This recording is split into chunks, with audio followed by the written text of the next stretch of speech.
खबरों में आगे बढ़ते हैं, बात अब राजधानी रायपुर की करते हैं, जहां 30 अप्रैल को विधानसभा का विशेष सत्र बुलाया गया है। और साथ ही बात की जाए तो बीजेपी की तरफ से निंदा प्रस्ताव इस सत्र में पेश किया जाएगा और साथ ही कांग्रेस अपने तथ्यों को सामने रखेगी। बड़ा अपडेट आपको बता रहे हैं, 30 अप्रैल को विधानसभा का विशेष सत्र बुलाया जाएगा। ये बड़ी जानकारी आपको बता रहे हैं। विधानसभा के विशेष सत्र के लिए अधिसूचना जारी कर दी गई है और साथ ही बात की जाए तो एक दिन का ये विधानसभा का विशेष सत्र होगा और महिला आरक्षण को लेकर विपक्ष की भूमिका को लेकर ये सत्र बुलाया गया है। ये बड़ी जानकारी आपको बता रहे हैं और साथ ही बता दें कि निंदा प्रस्ताव पारित करेगी बीजेपी और कांग्रेस अपने तथ्य रखती हुई नजर आएगी।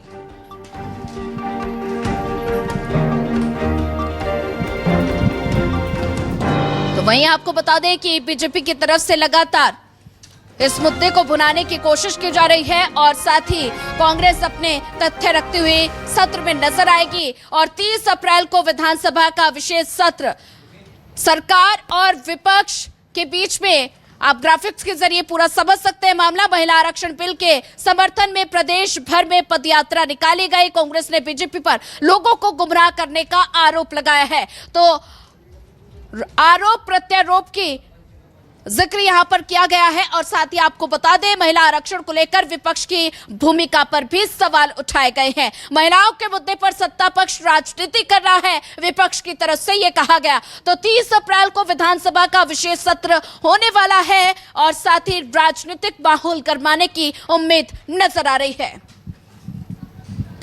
और वहीं इसी पर ज्यादा जानकारी साझा करने के लिए हमारे साथ संवाददाता नितिन नामदेव जुड़ चुके हैं। नितिन, बात की जाए तो 30 अप्रैल को विधानसभा का विशेष सत्र बुलाया जा रहा है और साथ ही बीजेपी की तरफ से महिला आरक्षण मुद्दे को लेकर लगातार पदयात्रा निकाली गई और अब एक दिन का यह सत्र बुलाया गया है। क्या बीजेपी इस मुद्दे को लेकर जमकर भुनाने की कोशिश करती हुई नजर आ रही है?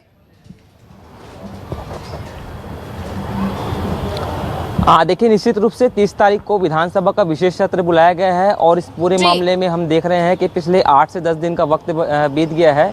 महिला आरक्षण बिल को लेकर लगातार बयानबाजियों का दौर भी जारी है और प्रदर्शन भी किए जा रहे हैं बीजेपी की ओर से। इसके साथ ही कांग्रेस की ओर से जो है बयानबाजी भी की जा रही है। इस पूरे मामले में जो है कांग्रेस की पिछले दिनों जो है कांग्रेस की सांसद है रंजीता रंजन, वो जो छत्तीसगढ़ से सांसद है, पिछले दिनों उन्होंने प्रेस वार्ता ली थी और यह भी कहा था कि 2023 में बिल पेश हो गया था, लेकिन कहीं ना कहीं बीजेपी ने इसे छुपाने का काम किया है, महिलाओं के साथ जो है खेल खेलने का काम किया है और बीजेपी चाहती ही नहीं है कि किसी प्रकार से महिलाओं को आगे बढ़ाया जाए।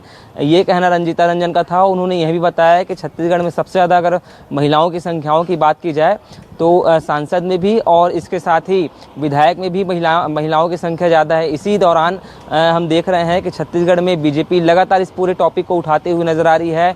इसके साथ ही पिछले दिनों मुख्यमंत्री विष्णुदेव साय का बयान आया था, उन्होंने भी कहा था कि 30 तारीख को एक विशेष सत्र होगा और इसको लेकर एक अधिसूचना जारी हुई है। 30 तारीख को ये विशेष सत्र होता हुआ नजर आएगा जिसमें कांग्रेस के विधायक भी हिस्सा लेंगे, बीजेपी के तमाम विधायक और मंत्री भी हिस्सा लेते हुए नजर आएंगे।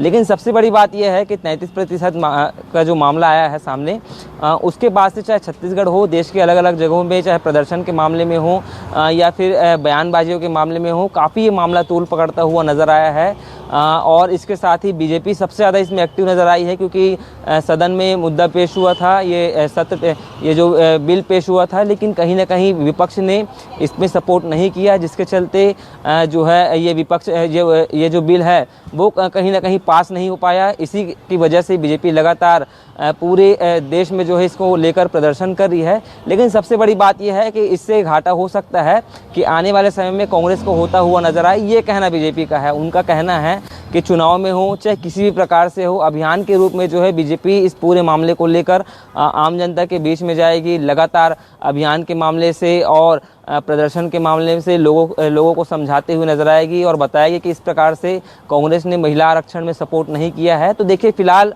जो है 30 तारीख को करीब 7 दिन का वक्त बचा है। 7 दिन के अंदर 1-2 बार बैठकें भी होंगी बीजेपी की, कांग्रेस की भी बैठकें होंगी, एक मीटिंग भी होगी और किस प्रकार से सदन में अपनी अपनी बातों को रखना है, इन तमाम चीज़ों पर चर्चा होगी। लेकिन कांग्रेस ने इसमें एक मांग और भी की है। कांग्रेस ने इसमें यह भी कहा है कि अगर बीजेपी सत्र बुला रही है, सरकार सत्र बुला रही है एक दिन का, तो एक दिन नहीं बल्कि 2 दिन का बुलाना चाहिए। राज्य में जो और भी समस्याएं हैं जिससे आम जनता परेशान है, उन तमाम चीज़ों को भी रखना चाहिए। उसके लिए भी हम वो मजबूती से आवाज़ उठाएंगे और महिला आरक्षण के मामले को पूरे बारीकी से समझाते हुए नजर आएंगे। ये कहना कांग्रेस का है। फिलहाल देखने वाली बात होगी 30 तारीख को किस प्रकार से सत्र होगा और किस प्रकार से दोनों ही दल के लोग अपनी अपनी बातों को रखते हैं। फिलहाल इस पूरे मामले में बीजेपी जो है निंदा प्रस्ताव जो है लाते हुए नजर आएगी। जी बिल्कुल नितिन, जैसा कि आपने जिक्र किया कि लगातार बीजेपी इस मुद्दे को भुनाने की कोशिश करती हुई नजर आ रही है, लेकिन अगर विपक्ष की बात की जाए तो विपक्ष इस मुद्दे को लेकर क्या कुछ रणनीति सरकार को घेरने के लिए बना रही है?